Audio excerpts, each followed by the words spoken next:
Welcome to Thriving Tribesmen. My name is Corey, your host, and I'm excited to be making this episode. I just read a post on Reddit, and it absolutely crushed me. But at the same time, I know a lot of you guys can relate to this because this is exactly what has happened to you guys. This guy, he's 24 years old. He got married, and instantly after he got married, like literally within the week of getting married, the sex completely shut off. And he says previously, before that, they were having sex at least 4 or 5 times per day. Now, this is crazy because a lot of you guys, in fact, not just you guys, but everybody around the world, when it comes to being in a relationship, the initial side of the relationship, I talked about this when we were talking about the honeymoon period, like this sort of biological influence into having the honeymoon period, and then there's this social side that is influencing it. So, there's a part of you that doesn't want to be by themselves because that's inbuilt within us in order to build community. And then there's the biological side where our cells are looking to procreate. So this become this big explosion of what creates this honeymoon period. So it's fueled by that.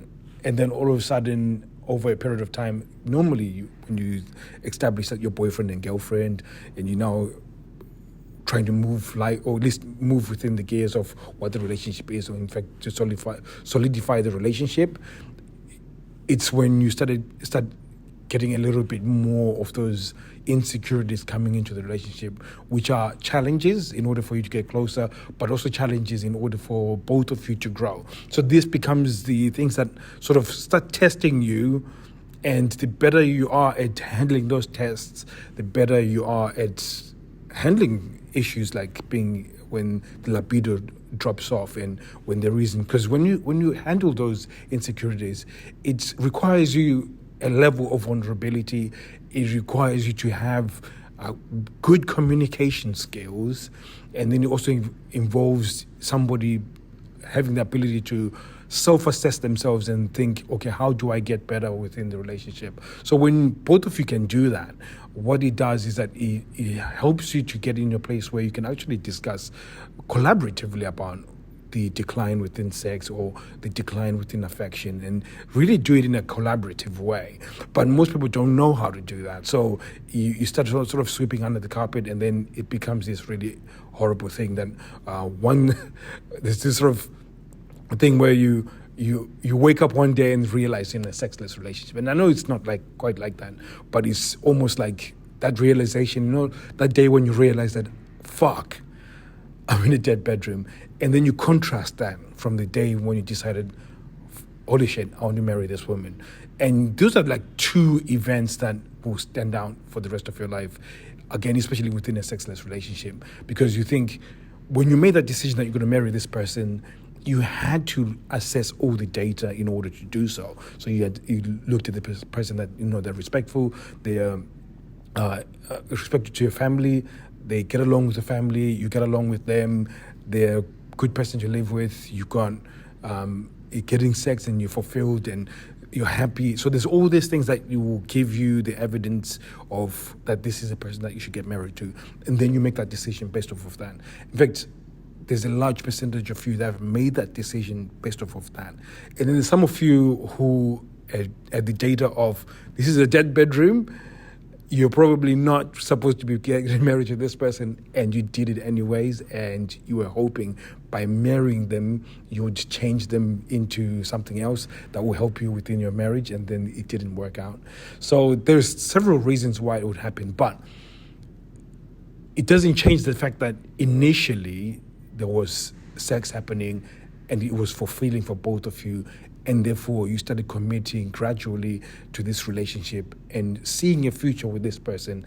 And then all of a sudden, like I said, like almost day and night, the person is not interested in having sex. And it's a massive bait and switch, because if you think about it, you could be with somebody else who is willing to have sex with you. And there's this real terrible situation about this when you think about it is that it tears you absolutely down, because now you're there thinking about, is it because of how I look, is it because of how I behave, and you've got now all these things that you're doing in order to try and change this. You're listening to podcasts, you're reading books, and you're in therapy, you're doing all sorts of things in order to change this. But really, when you start thinking about it, initially this person was available to you sexually. And now that they're committed within this relationship, again, it's crazy because if you're married, you can't even untangle yourself without them fucking you over. So it's absolutely fucked up if you think about it, this whole situation. So again, when I was reading this young man, when he's writing this post, I just thought to myself, this is a fucked up situation. In fact, one of the person who wrote in the comments, that's the reason why I got a little bit riled up. He said, the only fucking you're getting is if you ask for a divorce. And that's like absolutely spot on.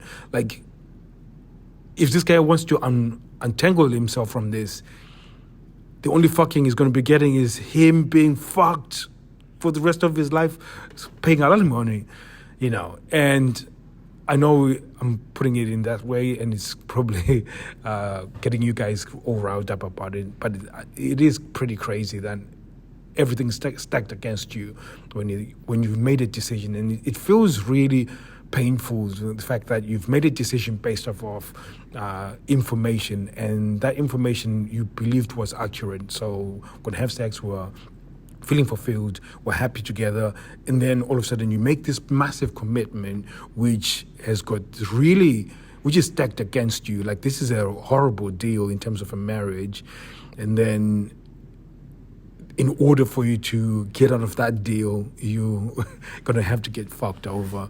So, and it's like this bait and switch that, okay, I'm providing you this thing here for now, and once you make that decision, I'm gonna stop providing you that thing.